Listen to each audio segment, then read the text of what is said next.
starting from Basilan. It's from Lantawan Village. Kung makikita po ninyo ngayon, we are having a flash flood. It's a pure stick. Yung kulay is actually made from that. Kung makikita niyo siya, it na which is just from galing po siya dito sa paa.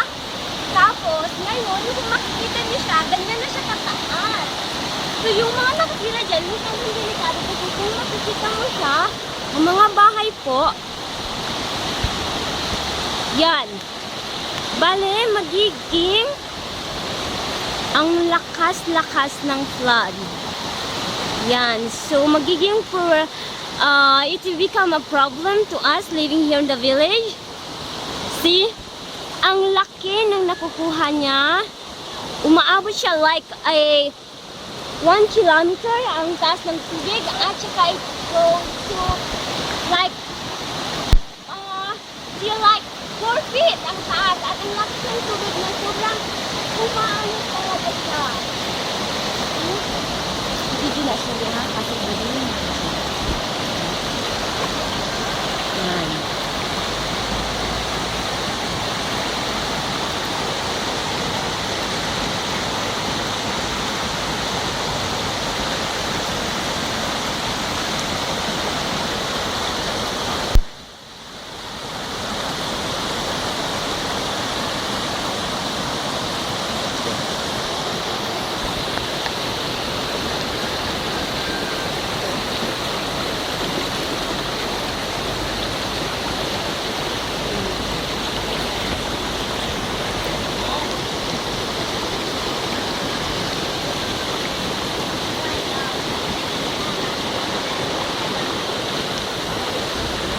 See, it's a very disgusting.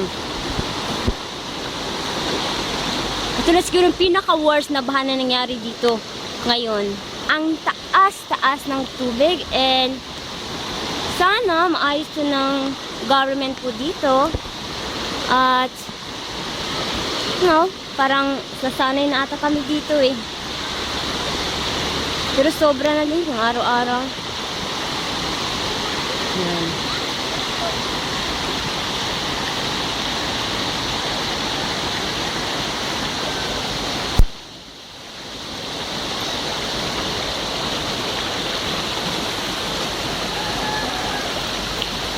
Ay!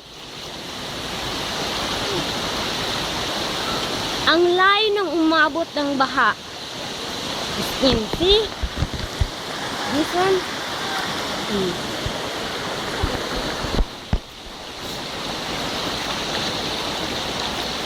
Taas na.